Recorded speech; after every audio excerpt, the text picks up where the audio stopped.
디모데전서 6장 말씀을 가지고 너 하나님의 사람아 라는 제목으로 하나님 말씀 전하기 원합니다. 네, 우리가 계속해서 우리가 무엇을 보고 있죠? 어디 말씀을 보고 있습니까? 네, 디모데전서를 쭉 보고 있습니다. 즉 디모데라는 인물을 우리가 좀 살펴보면서 디모데전서 1장, 2장, 3장, 4장, 5장, 6장 말씀. 사실은 이젠 2장은 건너뛰었습니다. 2장은 건너뛰고 1장, 3장, 4장, 5장, 6장 이렇게 계속 나아가고 있는데 굳이 2장은 또 안 해도 될 것 같다는 감동이 있어서 건너뛰고 계속해서 이어나가고 있습니다. 그래서 오늘 디모데전서 마지막 부분입니다. 디모데전서 마지막, 특별히 사도 바울이 그 노사도가 이제 젊은 지도자 누구에게? 네, 디모데에게 마지막 이제 첫 번째 편지의 마지막 부분을 잘 갈무리하는 부분입니다. 그러면서 어떻게 말하는지, 어떻게 격려하고 또 성령님께서 디모데에게, 그런 젊은 사역자에게, 하나님의 사람에게 어떻게 권면하고 이야기하시는지 우리가 좀 살펴보면서 이것이 내얘기로 또한 나에게 하시는 성령의 말씀으로 받아들이고 우리가 함께 순종하며 나아가시기를 주님의 축복합니다. 아멘. 자, 우리 말씀 한 절씩 좀 살펴보기 원합니다. 특별히 디모데전서 6장은 바로 디모데에게 향하는 바울의 결론적인 권면인데 우리 1절로 2절 함께 합독하겠습니다. 시작.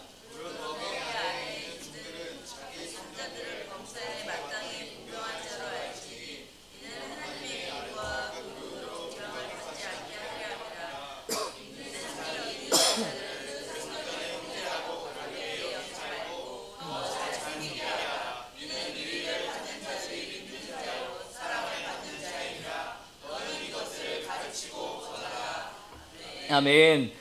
지금 사도 바울이 디모데에게 또한 그 디모데가 담임하고 있는 무엇입니까? 에베소 교회에게 무엇이라고 말하고 있습니까? 무릇 멍에 아래 있는 종들은 자기 상전들의 범사에 마땅히 공경할 자로 알지니 이는 하나님의 이름과 교훈으로 비방을 받지 않게 하려 함이라. 믿는 상전이 있는 자들은 그 상전의 형제라고 가볍게 여기지 말고 더 잘 섬기게 하라. 이는 유익을 받는 자들이 믿는 자요 사랑받는 자임이라. 너는 이것들을 가르치고 권하라 라고 말하고 있습니다. 도대체 이 말들이 왜 에베소 교회 가운데 필요했을까? 여러분, 왜 이 말을 특별히 이렇게 꼬집어서, 그것도 아주 중요한 결론적인 부분에 이렇게 말하고 있겠습니까? 일단 여러분, 그 디모데는 어떤 사람이라고 우리 함께 나눴었죠? 디모데는 어떤 사람이다? 첫 번째? 혼혈이다. 근데 왜 하나님께서 왜 이렇게 혼혈을 쓰셨을까? 그것은 에베소 교회 위치와 아주 밀접한 관련이 있습니다. 에베소 교회는 어디 있을까요? 에베소 지역과 에베소 교회는 어디 있을까요? 지금 말하면 우리 현일장이 터키 갔다 와 보셨어요? 안 가보셨죠? 네. 지금 말하자면 터키에 있어요. 터키에 가면은 저 시골 동네 가면 에베소 지역에 있어요. 제가 지난번에 터키 갔을 때 에베소를 갔다 왔는데 시골 동네인데 그 에베소 지역에 이제 문화 유적지로 이렇게 딱 전해지잖아요. 딱 들어가잖아요. 정말 옛날인데도 엄청 화려하게 만들어놨어요. 고대 도시를 굉장히 화려하게 만들었습니다. 근데 이제 주변 사람들이 이제 거기 안 사니까, 주로 어디 삽니까? 수도에 살지 않습니까? 거기는 이제 문화유산과 유적지를 보호하기 위해 이렇게 마련해 놨고, 근데 막상 그 유적지에 딱 들어가 보면 굉장히 이게 고대시기에 이렇게까지나 화려하게 멋있게 지어졌을까? 2만 명을 수용할 수 있는 스타디움이 있어요. 그 당시 기술로 2만 명을 이게 공연장이 있어요. 이렇게 쫙 해가지고 엄청 높아요. 공연장이 있고 도서관이 있고 무려 15,000권을 수납할 수 있는 도서관이 있어요. 도서관이 있고 공중 목욕탕이 있고 궁전이 있고, 그래서 어마어마합니다. 진짜 와, 이 대단하다라고 생각될 정도로 굉장히 어마어마합니다. 그래서 이 에베소 위치가 어디냐? 바로 아시아와 유럽의 사이, 특별히 또 밑쪽은 이제 이스라엘 유대인 쪽 아니겠습니까? 유대인과 또 헬라 문화, 로마로 가는 그 헬라 문화의 그 약간 중심지 되는 그 다리 위치에 있는 지역입니다. 그렇기 때문에 그 두 부류를 잘 이해할 수 있는, 그렇죠? 아빠가 헬라인이고 엄마가 유대인인 디모데, 특별히 예, 우리 유대인들은 누구의 신앙을 따라간다라고 그랬죠? 예, 어머니의 신앙을 따라간다 그랬죠. 여기서 어머니의 신앙을 철저히 유대적 신앙에 입각해서 자라오지만 헬라 문화를 잘 아는 디모데를 주님께서 그 자리에 놓으신 거예요. 그래서 헬라 사람들과 유대 사람들을 다 포용해서 그들을 잘 치리할 수 있도록, 그래서 디모데가 에베소 교회를 맡긴 거예요. 나이가 적음에도 불구하고 나이가 한 몇 정도 된다라고 나눴었죠? 네, 맞아요. 35세에서 40대 요 사이 정도 됐을 때 에베소 교회를 담임했었습니다. 담임해서 맡았다는 사실입니다. 근데 그 당시 에베소 지역은 어떤 지역이라고 그랬어요? 제가 방금 설명해 드렸지만 이렇게 문화와 시설들이 굉장히 발전되고, 특별히 뭐가 있었다고요? 그 시내 중심에 도서관이 있었어요. 도서관. 그 당시에 이게 사실 아직도 좀 불가사의래요. 이렇게 큰 도서관이 그 당시에 있을 정도로. 예, 저도 사실 가봤는데 너무 화려해요. 너무 화려하고, 이 당시 기술로 이게 가능했을까라는 생각 정도로 너무 크고 너무 화려하고 너무 잘 지어놨습니다. 예, 그 보존 소고도 굉장히 많았고, 그래서 사실 이게 약간 미스테리 중에 하나라고 합니다. 이 당시에 이렇게 도서관이 지어지고 이런 수많은 책들을 보관할 수 있는 기술이 있었을까, 이게 미스터리 중에 하나라고 합니다.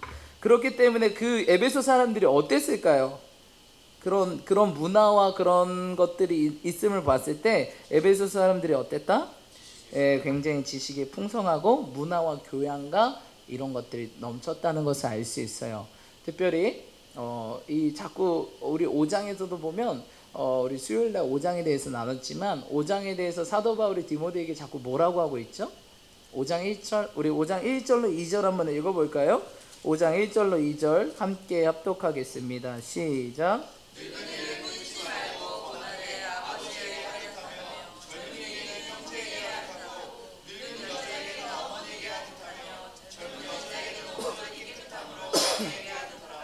아멘. 예, 무엇을 꾸짖지 말고, 예, 늙은이들을 꾸짖지 말고 권하되 아버지에게 하며 젊은이에게 형제에게, 늙은 여자에게는 어머니에게 하듯 하며 젊은 여자에게 온전히 깨끗함으로 자매에게 하듯 하라. 그러니까 우리 예배석 교회의 구성원들을 좀 알 수 있겠네요. 누가 있겠어요? 예, 어르신들과 장년층과 또한 젊은이들이 함께 공존한 교회라는 것들을 알 수 있었어요. 특별히 에베소 교회에는 자꾸 지금 바울이 젊은 목회자인 디모데에게 강조하는 게 뭘까요? 너의 믿음의 성숙과 성장을 그들에게 보여주고 너의 발전하는 모습을 보여줘라 라고 계속 이렇게 뭔가 디모데에게 그 나이보다 더 높은 그런 모습들을 자꾸 보이라고 격려하고 촉구하고 있습니다. 그런 이유는 왜일까요? 제 개인적인 생각으로는 어르신들이 많았다라는 것을 깨달을 수 있어요. 그렇죠? 어르신들이 얼마나 없고 젊은이들이 많았다면 제가 바울이라면 그렇게 얘기했을 거예요. 더 활력 있게, 더 희망차게, 더 힘있게, 비전 있게 젊은이들에게 선포하고 열정적으로 나가라, 이렇게 얘기했을 거예요. 근데 자꾸 바울이 하는 뉘앙스를 보니까 디모데에게 성숙해라, 성장해라, 참아라, 그들을 품어라, 인내하라, 이런 말들이 굉장히 많아요. 그런 걸 봤을 때 에베소 교회에 굉장히 많은 어르신들이 있었다라는 걸 알 수 있었고, 또 성경 말씀에 보면 거기 보면 이제 장로들, 이런 어르신들에 대한 이야기 나옵니다. 그래서 특별히 이 디모데가 굉장히 목회하기가, 젊은 디모데로서 어르신들이 많기 때문에 목회하기가 굉장히 어려웠을 것이다 라는 생각을 우리가 알 수 있습니다. 그래서 이제 바울이 뭐하죠? 5절 끝에 보니까 이제부터 물만 마시지 말고 내 위장과 자주 나는 병을 위하여 포도주를 조금씩 쓰라 라고 하면서 그의 만성적인 위장, 뭐 역류성 식도염인지 만성위염인지 잘은 모르겠지만 그 위장병을 다스려라. 근데 위장병이 왜 생긴다 그랬죠? 스트레스 받으면. 네. 우리 몸에 가장 신경세포가 많이 분포된 것은 뇌입니다. 두 번째는 위입니다. 그래서 신경을 쓰면 머리가 아프고 위가 속이 아픈 겁니다. 그렇기 때문에 신경을 너무 많이 쓰기 때문에 이미 머리는 제가 봤을 때 많이 아파 있는 상태인 것 같아요. 그리고 이제 위까지 오지 않았나라는 생각이 듭니다. 이런 디모데에게 또 바울은 마지막으로 권하고 있는데, 그 6장 1절과 2절에 보니까 갑자기 생뚱맞게 무엇에 대해서 얘기하고 있죠? 뭐에 대해서 얘기하고 있어요? 뭐가 어떤 새로운 특정한 계급이 나오는데 누구에 대해서 이야기하고 있죠? 종에 대해서 얘기하고 있어요. 종? 웬 종을 이야기하지? 교회에 종이 있나? 교회를 섬기는 종들이 있나? 네, 주의 종인가? 네, 그게 아니고 예수님께서 이 땅에 오셔서 굉장하게 평등을 만들어 놓으셨습니다. 그렇지 않습니까? 뭐 여자나 옛날에 여성분들께서는 굉장히 이렇게 사회에서 인정받지 못한 그런 모습이 많이 있었는데 예수님은 그런 것들을 다 없애버리고 무엇입니까? 여성도 굉장히 평등하게 대우해 주시고 그랬습니다. 심지어 이젠 그런 것들이 계속 되다 보니까 하나님 사랑 안에서 무엇입니까? 종들 역시 자유함을 많이 믿는 주인들이 종들에게 자유함을 굉장히 많이 줬습니다. 그런데 여기서 문제가 생겼어요. 어떤 문제가 생겼을까요? 종들이 이렇게 대해요. 야, 너는 나와 주 안에서 형제다. 이렇게 종들에게 얘기한 거. 근데 항상 그 전에 종들은 어떻게 됐죠? 주인의 소유물이었어요. 그래서 주인이 죽이면 죽일 수 있고, 팔면 팔 수 있고, 가라 그러면 가고, 멈추라면 멈추는데, 갑자기 이 주인이 와서, 너는 나의 브라더야. 넌 나의 형제야. 넌 나의 자매야. 우린 가족이야. 이렇게 얘기하니까 종들이 어떻게 될까요? 그쵸. 진짜 이제 가족이구나. 그러니까 주인이 이제 부릅니다. 주인이 종을 부릅니다. 주인은 누구야? 이렇게 부르겠죠, 주인이. 그러면 그 종이 뭐라고 얘기합니까? 나의 형제요. 이런 식으로 자기의 신분을 아예 잊어버리고 자기의 그래도 종이라는 그런 신분과 그런 직업적 특성이 있잖아요. 그런 거 완전히 잊어버리고 망각하고 그냥 딱 살아버리는 겁니다. 그러니까 이게 어떻게 돼요? 질서가 무너져요. 그러니까 엉망이 되는 거죠. 사실 그거는 뭐예요? 그냥 서로 뭐 하라는 거예요? 주님 안에서 리스펙트, 존중하고 존경하라는 였는데 주인도 이젠 종을 막 다루는 것이 아니라 사랑으로 예수님의 사랑으로 존중하고 존경하면서 대우하고 종 역시 주인을 하나님 섬기듯 정말 또한 형제처럼 그렇게 같이 서로 사랑하며 존경하기를 원했는데 이게 그렇게 얘기하다 보니까 막 뒤섞여 버리고 질서가 파괴되는 거예요. 그러니까 굉장한 여러 소리들이 들렸겠죠. 그것이 이제 에베소 교회 안에도 울려 퍼지기 시작하는 거예요. 그러니까 사도 바울이 이것들을 딱 마지막에 꼬집으면서 이런 문제가 있으니까 뭐하라라는 거예요. 1절에 보니까 종들은 뭐하라? 자기 상전들을 범사에 마땅히 공경할 자로 알지니 이는 하나님의 이름과 교훈으로 비방받지 않게 하려 함이라 라고 말하고 있어요. 그러니까 다른 주인과 예수 믿지 않는 다른 주인과 다른 종들이 보기에는 야, 쟤네 완전 미쳤어. 제정신이 아니야. 저 뭔가 이상한 종교야. 하나님의 이름이 뭐가 되는 거예요? 더럽혀지는 거예요. 제가 그때 선교를 가지 않았습니까? 선교를 갔는데 이슬람 여인들이 뭐 쓰고 있죠? 네, 히잡 이런 거 쓰고 있잖아요. 그럼 이분들이 왜 쓰고 있죠? 그 법이기도 하고, 일단은 이슬람 여인들은 이제 머리를 내놓는다는 거는 굉장히 야하다라고 생각합니다. 독특하죠. 그래서 머리를 가려. 그래서 머리를 가립니다. 그리고 거기가 또 이렇게 발목인가요? 발목을 내놓으면 또 이게 굉장히 선정적이라고 생각해요. 그래서 자꾸 긴 거 입고 머리 이렇게 착 감싸고 있는 거예요. 근데 이 이슬람 여인이 예수님 믿었어요. 예수님 믿으면 이제 어떻게 돼요? 자유예요. 자유해서 어떻게 해요? 벗고 막 짧은 바지 입고 입어보고 싶었는데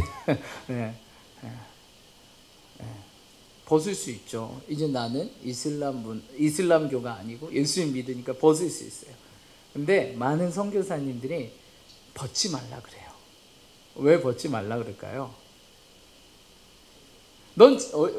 여러분 맨날 우리 여성분들 계시는데 맨날 이거 더운데 거기 지역이 얼마나 덥겠습니까?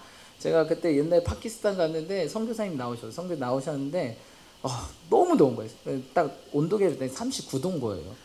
너무 더운데 근데 그 파키스탄 국경을 걸어서 넘어가야 돼요. 걸어서 넘어가는데 그 39도 날씨에 막 짐 메고 1km를 이렇게 걸어서 넘어가는데 국경을 너무 더운 거예요. 근데 우리 선교사님이 딱 나오면서 두 팔 벌면서 Today it's cold day 이러시면서 오는 거예요. 그래서 뭐라고요? 오늘이 추운 날이라고요? 시원한 날이라고요? 이러는데 이해가 안 되는 거예요. 근데 그 동네에서 39도면 선선한 날씨였던 거예요. 보통은 42, 43, 44. 난 39도인데도 너무 더운데, 너무 더운데, 40, 이 정도, 40도 아래 내려가면 그 동네는 콜드데이라고 한다고 합니다. 그래서 걱정됐어요. 만약에 더위 타는 우리 형제들 가면 큰일 났겠다. 우리 영솔 형제나 이렇게 되면 막 땀이 막, 저도 거기서 옷이 막 땀으로 다 젖었거든요, 항상. 그런 문화에서 이거를 써요. 이거를 쓰면 얼마나 더울까요? 여러분, 사람 몸에 열이 80%가 머리로 나간대요. 머리로 열이 80%가 나간대. 근데 그 80%를 맨날 못 나가게 막고 있어요. 그럼 어떻게 될까요? 어떻게 될까, 혜윤자매? 열받지. 열이 못 나가니까 열받지. 열받게 되는 거예요. 열받게 되면 그게 밑으로 내려가면 이거 화병 생기는 거예요. 열이 발산돼야 되는데 이슬람교는 열을 뭐예요? 축적하고 짓누르고 억압하고 자유가 없는 거예요. 열이 발산돼야 되는데 우리 몸은. 근데 열이 계속 나를 누르니까 머리 아프지. 그게 속으로 가면 화병 생기지. 그게 화병이에요. 그런 고통들이 있어요. 이슬람 사람들. 특히 여성분들에게. 남자들은 뭐 별로 안 쓰고 다니거든요. 남자들은 물론 긴 옷 입고 다니지만 뭐 안 쓰고 다니거든요. 그런데 선교사님들이 예수님 믿어도 이 사람이 그 히잡을 벗지 말라 그래요. 왜 벗지 말라 그럴까요? 그곳에 문화가 있기 때문에 그래요. 그러니까 이슬람 사람들이 예수님 믿었다고 이걸 벗었어요. 그 이슬람 사람들은 예수 믿는 사람 여인을 보고 뭐라고 생각할까요? 저 선정적인 거, 저 야한 여자, 이렇게 생각하는 거예요. 그러니까 예수님 믿어도 성경에 벗지 마, 안 벗지 마. 여기 문화가 그렇게 보니까 예수님 믿는 사람들은 다 야하다. 그리고 심지어 이슬람 지역에 가면 예수 이렇게 우리가 선교 가잖아요. 그럼 우리는 막 돈이 막 선교 가는데 뭐 돈이 뭐가 있겠습니까? 그러니까 게스트하우스 하나를 빌려요. 하나를 빌리면 다 같이 합숙하잖아요. 뭐 남자 1층, 여자 2층. 근데 이슬람 문화에서 남녀가 같은 집에, 결혼하지 않는 남녀가 같은 집에 있는 것 자체가 부정한 거예요. 그러니까 막 선교팀 와도 저기 팀들 그 외국 사람들 그냥 남녀 같이 자는 걸로 그렇게 생각해요. 저 옛날 선교 갔을 때는 따로따로 돈이 좀 들지라도 그분들을 전도하고 그분들에게 예수님을 전하러 가기 때문에 그분들의 문화를 오해되지 않도록 예수 믿는 것들, 외국 사람들은 그렇다, 예수 믿는 사람들은 그렇다, 그렇게 성적인 그런 기준도 없다, 이런 소리 안 들으려고 일부러 다 따로따로 자고 이렇게 했던 기억이 있습니다. 그렇기 때문에 오늘도 이 에베소 교회 종과 그 주인들을 향해서 예수 믿지 않는 종과 주인들이 비방을 하는 거예요. 하나님 믿는 것들은 질서도 없다, 무질서하다, 막 나간다, 막 산다, 이렇게 비방을 받으니까 뭐 하라는 거예요? 바울이 서로 존중해 줘라. 너희가 예수 안에 형제고 자매지만 너희 직분이 있고 신분이 있고 직업이 있는데 그 직업 간에 그런 것까지 허물지 말고 그 위치에서 예수님 사랑 안에서 서로 존중하고 존경해주고 인정해줘라 라고 얘기하는 거예요. 할렐루야. 굉장히 지혜롭지 않습니까? 그렇죠? 그래서 선교사님들도 벗지 말아라, 쓰고 다녀라. 저도 사실 그런 게 걱정돼서 계속 쓰고 싶었습니다 라고 하는 그 이슬람에서 크리스천으로 개종한 그 우리 여성분의 이야기를 제가 현장에 가서 들을 수 있었습니다. 그래서 이런 고충들이 있구나, 이런 어려움들이 있구나라는 것들을 이제 가보면 느끼게 되더라고요.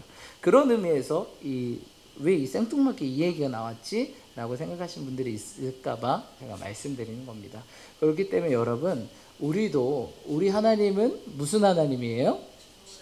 좋으신 하나님이고 특별히 질서의 하나님입니다. 아멘. 우리 옆 사람에게 고백하며 나아갑시다. 우리 주님은 질서의 하나님입니다. 질서를 잘 지킵시다.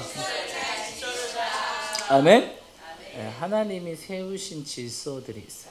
그렇기 때문에 그 질서를 특권이라고 생각하고 막 그 밑에 사람들을 억눌리고 억압하는 게 아니라 질서에 맞게 행동하되 위아래로 또한 좌우 옆으로 서로 존중하고 존경하고 또한 서로 사랑하며 나아간다면 이 모든 사회 질서와 어떤 교회 안의 질서들이 함께 조화롭게 어우러지면서 아름다운 모습으로 서나가며 하나님의 이름이 뭐하지 않는다? 비방받지 않게 된다는 사실입니다. 아멘? 네, 그래서 여러분, 우리가 많이 하는 흔한 실수들이 있어요. 뭐냐면 우리가 직장에 가잖아요. 직장에 가면 내 상사가 예수 믿는 사람이야.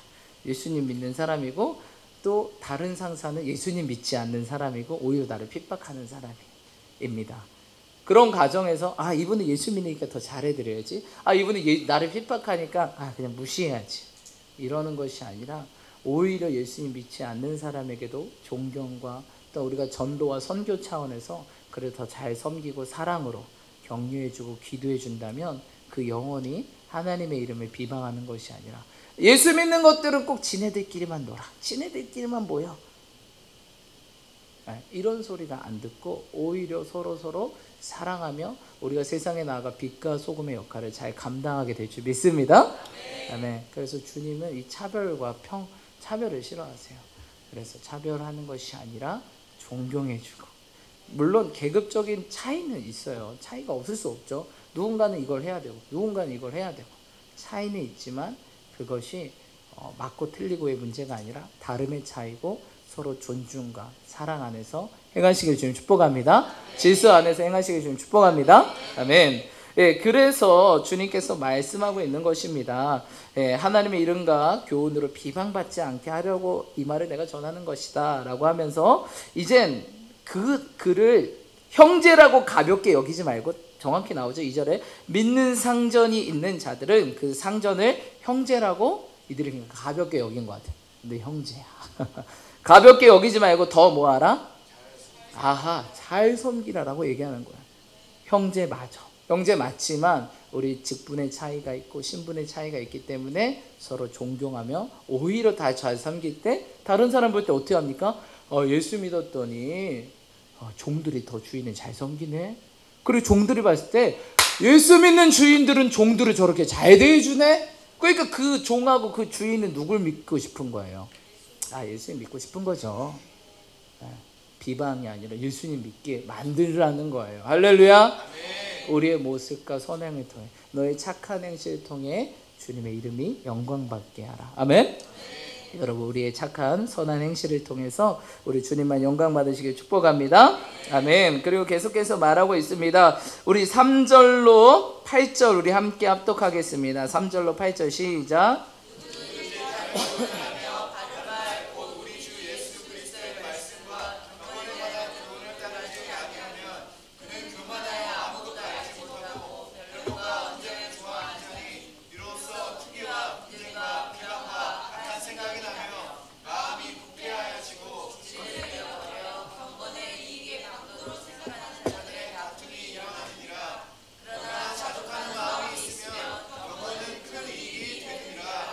아멘.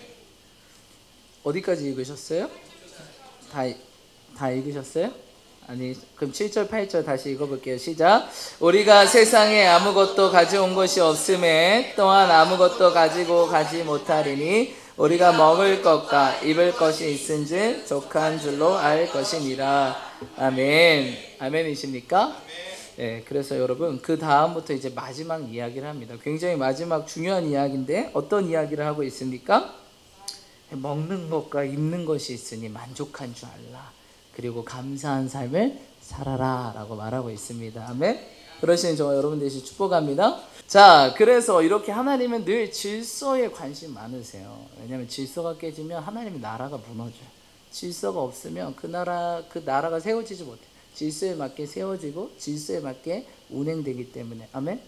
네, 그러신 저 여러분 되시 축복합니다. 그래서 이렇게 우리가 또한 제가 담임 목사라고 해서 뭐 여러분들을 존경 안 하고 존중 안 한 거 전혀 아니지 않습니까?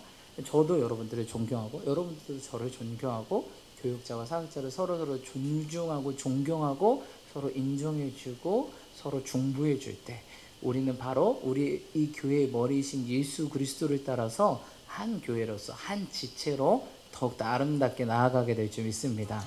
그래서 이 하반절이 시작되었습니다. 상반절이 끝나고 하반절이 시작되는데 더 아름다운 모습으로, 물론 우리 교회는 너무 아름다운 것 같아요. 옆 사람 한번 얼굴 보십시오. 당신의 모습이 너무 아름답습니다. 우리 이상민 집사님 하라고 하시니까 아름답습니다. 너무 아름다우셔. 우리 고준자 권사님하고 축복합니다. 네, 축복할 거. 네, 그렇습니다. 여러분, 이처럼 하나님께서는 교회를 더욱더 아름답게 세워가기를 원하세요. 그리고 열방에 교회를 세우기 원하시고 그 교회를 통해 하나님의 나라와 하나님의 뜻이 이루어지기 원해요. 아멘? 네, 하나님의 목표는 이것입니다. 바로 예수님께서 부활 승천하고 남겨두신 교회, 그 예수님의 몸된 교회를 통해서 하나님이 일하시기 원하고 하나님의 교회를 통해 하나님의 나라와 하나님의 뜻을 이루며 하나님의 것들을 행하시기 원하신다는 사실입니다. 아멘. 네, 그래서 여러분 정말 우리가 더욱더 아름다운 교회, 건강한 교회, 좋은 교회로 우리가 더욱더 한 발 한 발 나아가며 나아가시 축복합니다. 그런데 제 개인적인 생각은 그런 아름다운 교회가 되기 위해서 가장 중요한 요건 중에 하나가 이 말씀이라고 생각해요. 오늘 이 말씀 우리 마지막으로 읽었는데 마지막으로 다시 한번 읽고 마치기 원합니다. 6절 한번 읽어보겠습니다. 6장 6절 시작. 아멘. 무슨 마음이 있으면? 자족하는 마음이 무엇입니까? 그렇죠. 만족하는 마음. 아, 괜찮아. 예, 근데 그 만족하는 마음이 어떤 마음인지 8절 읽어보겠습니다. 시작. 아멘. 뭐와 뭐가 있은즉?